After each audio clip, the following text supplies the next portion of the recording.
Assalamu alaikum wa rahmatullah. Tu pries tous les jours. Mais soyons honnêtes, combien de fois as-tu quitté ta prière sans rien ressentir? Ton cœur était absent, tes lèvres récitaient, mais ton âme était vide.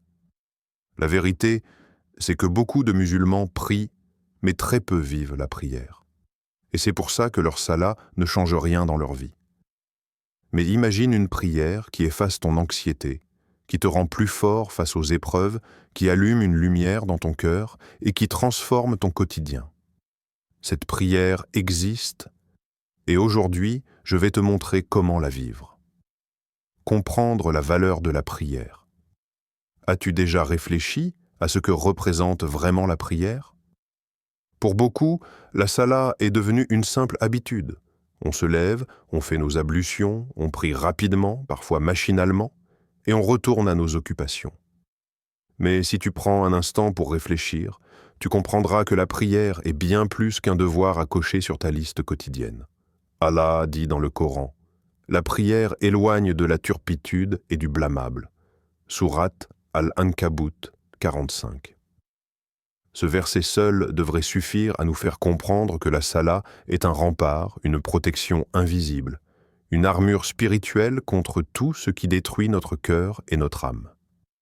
La prière, ce n'est pas seulement un acte religieux, c'est un langage entre toi et ton Créateur. C'est une rencontre intime, répétée 5 fois par jour, avec celui qui t'a donné la vie, celui qui connaît tes douleurs, tes peurs et tes secrets les plus enfouis. Quand tu te tiens debout en prière, tu es en réalité en train d'entrer dans une audience privée avec le roi des cieux et de la terre. Réfléchis-y un instant. Si tu étais invité à parler avec un président, un roi ou une personne de pouvoir dans ce monde, tu te préparerais avec soin. Tu ferais attention à tes paroles, à ton attitude, à ton état d'esprit. Eh bien, la prière, c'est exactement ça, mais en infiniment plus grandiose, car tu es devant Allah, celui qui a créé tout ce que tes yeux peuvent voir et bien au-delà.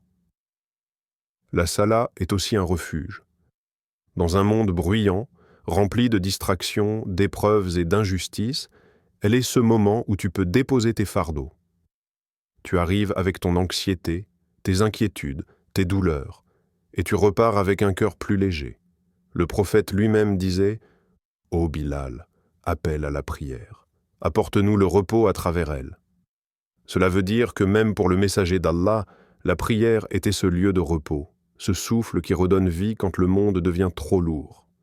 Et si tu regardes de plus près, chaque prière est comme une lumière dans ton quotidien.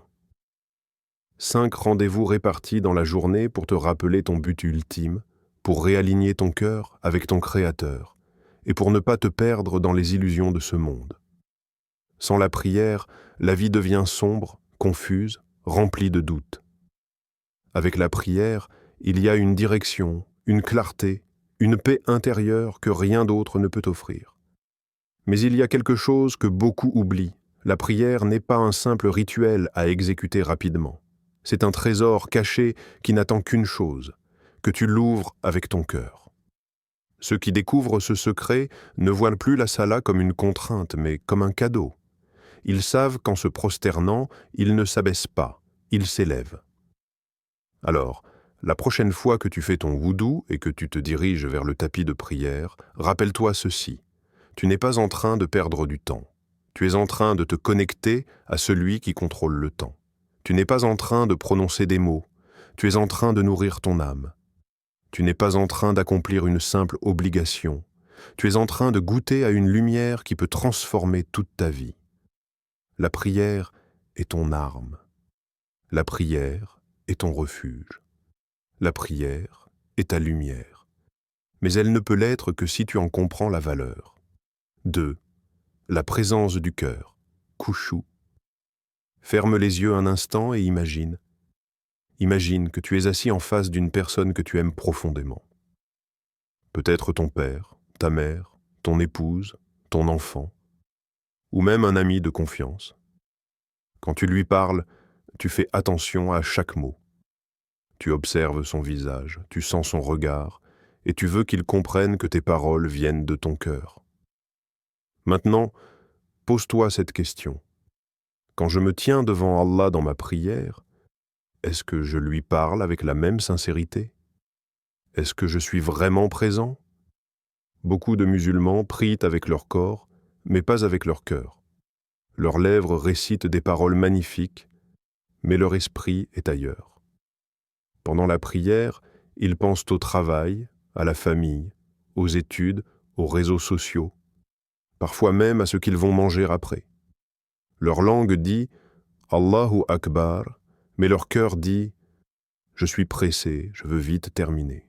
C'est comme si tu étais invité par un roi, mais que pendant l'audience tu regardes ton téléphone ou que tu ne l'écoutes pas. Quelle insulte! Pourtant, devant Allah, beaucoup d'entre nous font exactement cela. Le prophète a dit « Quand l'un de vous prie, qu'il prie comme s'il voyait Allah. Car même s'il ne le voit pas, Allah le voit. » C'est ça le khushu. Cette conscience, cette attention totale qui ramène ton cœur là où tes lèvres récitent, c'est un état d'humilité, de sincérité et de concentration. Tu n'es pas juste en train de lire des versets, tu es en train de converser avec ton Créateur. Pense-y. À chaque Alhamdulillahi, Rabbil Alamin, tu remercies Allah pour tout ce qu'il t'a donné. À chaque Ar-Rahman Ir-Rahim, tu rappelles à ton cœur que ton Seigneur est plein de miséricorde, même quand toi tu fautes.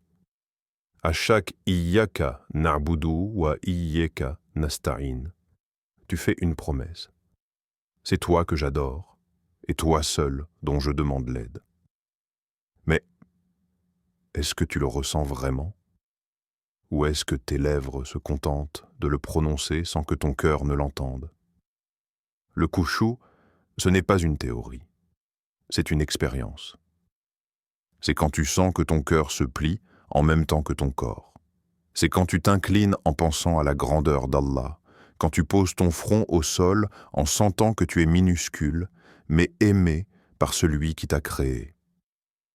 C'est quand tu te relèves du soujou et que tu sens une paix descendre dans ton âme. Un compagnon du prophète a dit un jour « Nous considérions que la prière sans khushu n'était qu'un mouvement du corps, mais pas une prière complète. » Tu vois? Le danger, ce n'est pas d'abandonner la prière seulement, c'est aussi de la vider de son essence. Une prière sans présence du cœur devient comme un corps sans âme. Mais comment retrouver ce khushu? Il faut d'abord se rappeler devant qui tu es. Quand tu dis « Allahu Akbar », rappelle-toi que cela veut dire « Allah est plus grand que tout ». Plus grand que tes problèmes, plus grand que ton stress, plus grand que les pensées qui veulent envahir ton esprit. Ensuite, essaie de ralentir ta récitation. Ne cours pas. Prends le temps de ressentir chaque mot. Enfin, quand tu sens ton esprit divaguer, ramène-le doucement en te disant « Je suis devant Allah et Allah me voit ». Le khushu, ce n'est pas atteindre la perfection. Même les pieux prédécesseurs disaient qu'ils se battaient avec leurs pensées dans la prière. Mais c'est faire l'effort de revenir encore et encore, jusqu'à ce que ton cœur goûte à la douceur d'être vraiment présent. Sans le cœur, la prière est une répétition mécanique. Avec le cœur, elle devient une lumière qui éclaire ton quotidien, qui purifie ton âme, qui fait de chaque prière un moment que tu attends avec impatience, et non une obligation que tu subis.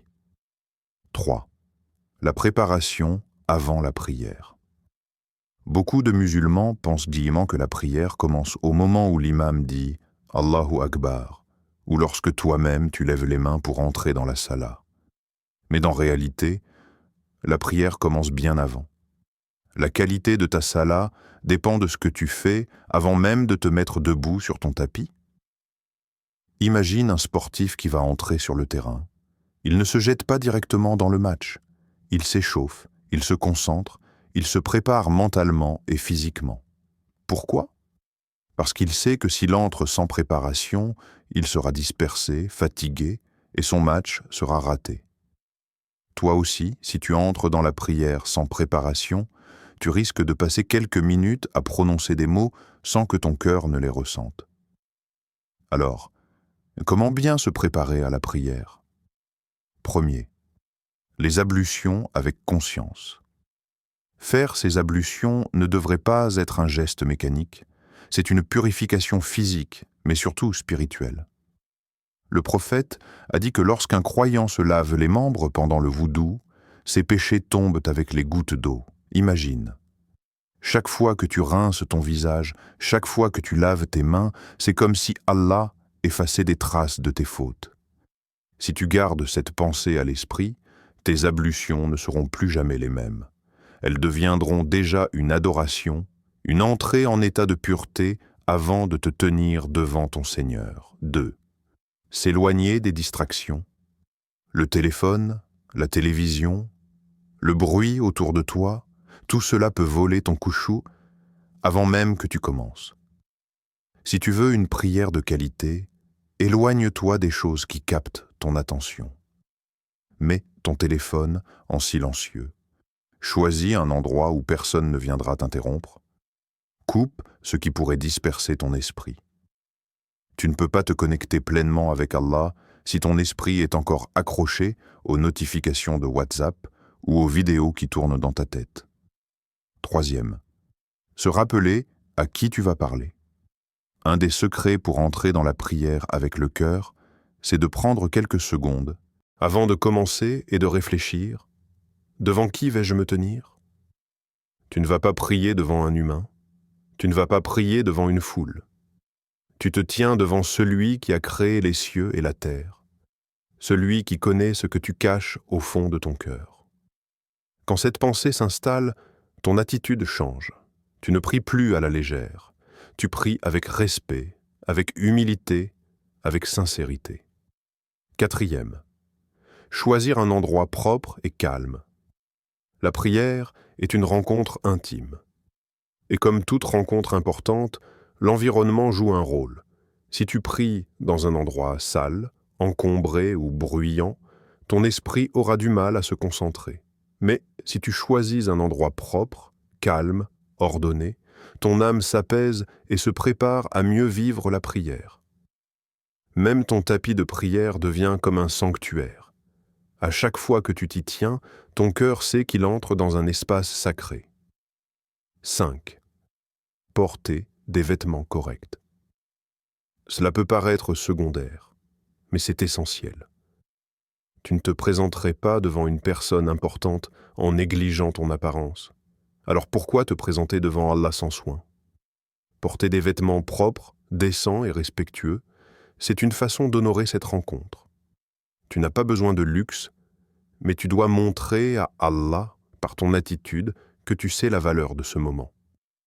Ces gestes, pris séparément, peuvent sembler simples, mais mis ensemble, ils transforment complètement ta prière. Tu ne viens plus sur ton tapis comme si c'était une formalité. Tu arrives comme quelqu'un qui a préparé son corps, son esprit et son cœur pour un rendez-vous immense. Et c'est exactement ça. La prière n'est pas seulement un devoir à accomplir, c'est une audience privée avec Allah. Comme un roi ne reçoit pas n'importe qui sans préparation, Allah t'invite à venir à lui avec pureté, présence et respect. Alors, rappelle-toi toujours, ta prière commence avant le takbir. Elle commence au moment où tu décides de te purifier, de couper avec ce qui te distrait et de préparer ton âme à se connecter à son Créateur. Préparer son corps et son esprit, c'est en réalité préparer son âme à rencontrer Allah. 4. La prière comme carburant dans la vie.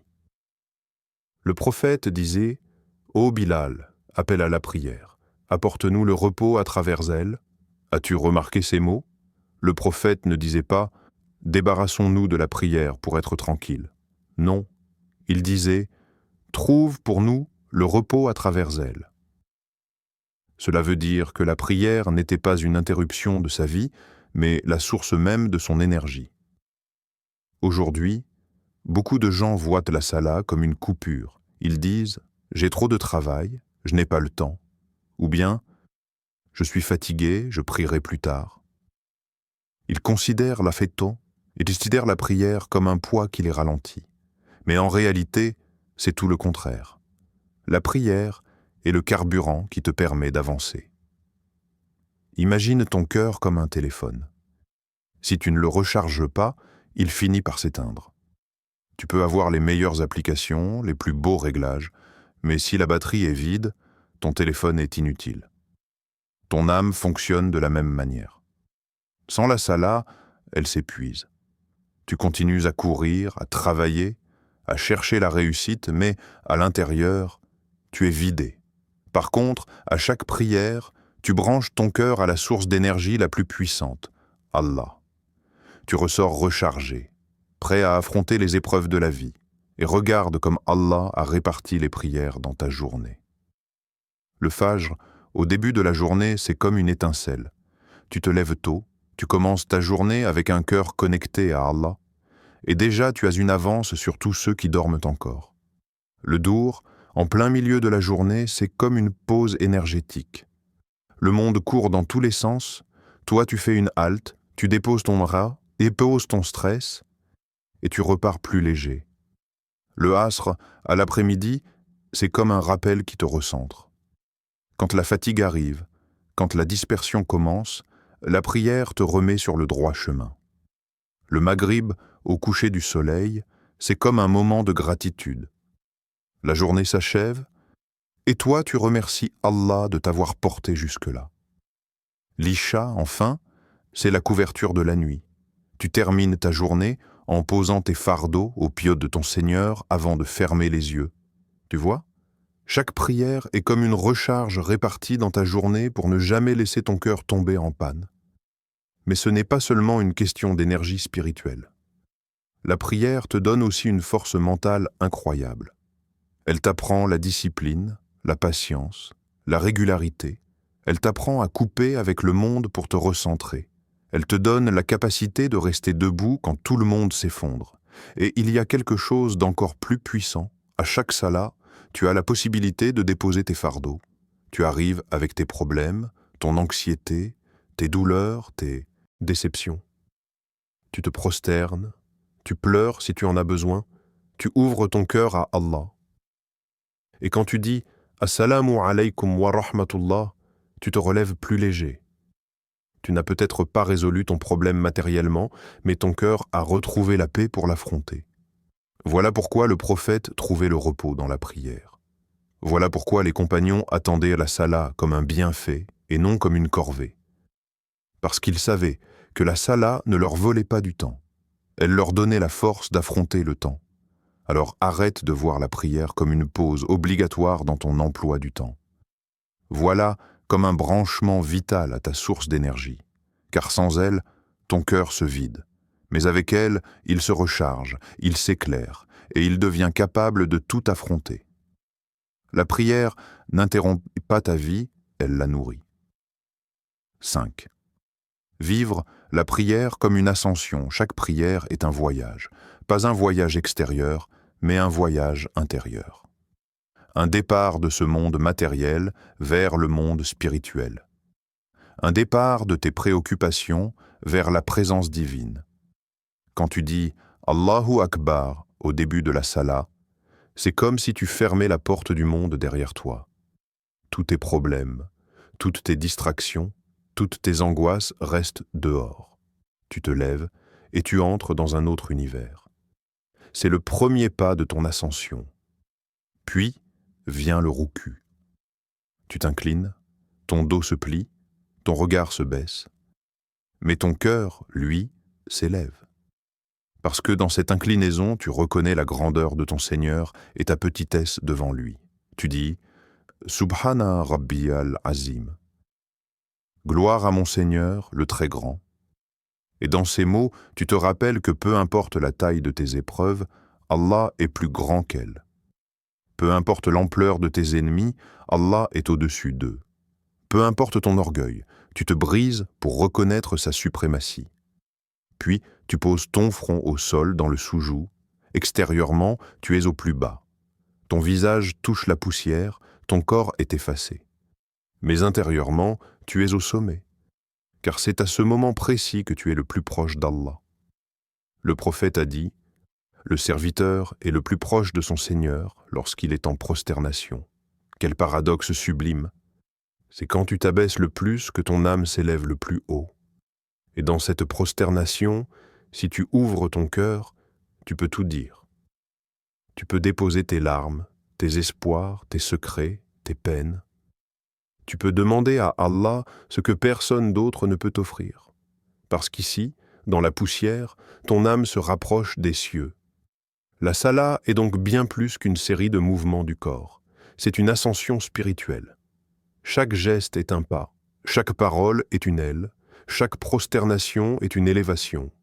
Tu quittes la lourdeur de ce monde pour goûter à la légèreté de la proximité divine.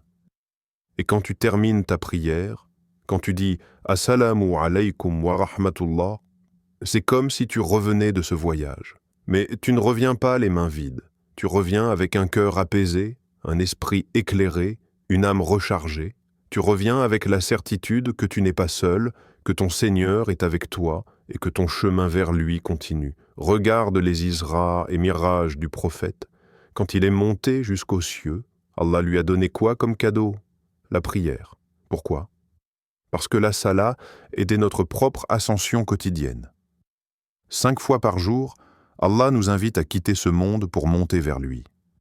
5 fois par jour, il nous rappelle que notre vraie destination n'est pas ici, mais auprès de lui. Alors, vois ta prière différemment. Ne la bâcle plus comme une formalité. Ne la vois plus comme une série de gestes vides. Regarde-la comme une échelle invisible dressée entre toi et les cieux. À chaque fois que tu pries, tu montes un peu plus haut. Tu quittes un peu plus la pesanteur du dunya pour goûter à la légèreté de l'akira. La prière est ton mirage. La prière est ton ascension. Et si tu la vis ainsi, tu ne voudras plus jamais t'en débarrasser rapidement. Tu voudras la savourer comme on savoure un voyage vers la plus belle des destinations, Allah. Si tu vois la prière comme une ascension, tu ne voudras plus jamais la bâcler. Frère, sœur, la prière n'est pas seulement une obligation, c'est la clé de ta sérénité, de ton succès et de ton lien avec Allah. Alors à partir d'aujourd'hui, ne fais plus de la prière une habitude. Fais-en une rencontre qui change ta vie. Si cette vidéo t'a parlé, alors rejoins Nour Vision. Abonne-toi pour nourrir ta foi. Active la cloche pour ne rien manquer. Et surtout, applique ce que tu viens d'entendre dès ta prochaine prière. Parce qu'au final, ta prière peut être la plus grande transformation de ta vie, mais seulement si tu la vis vraiment.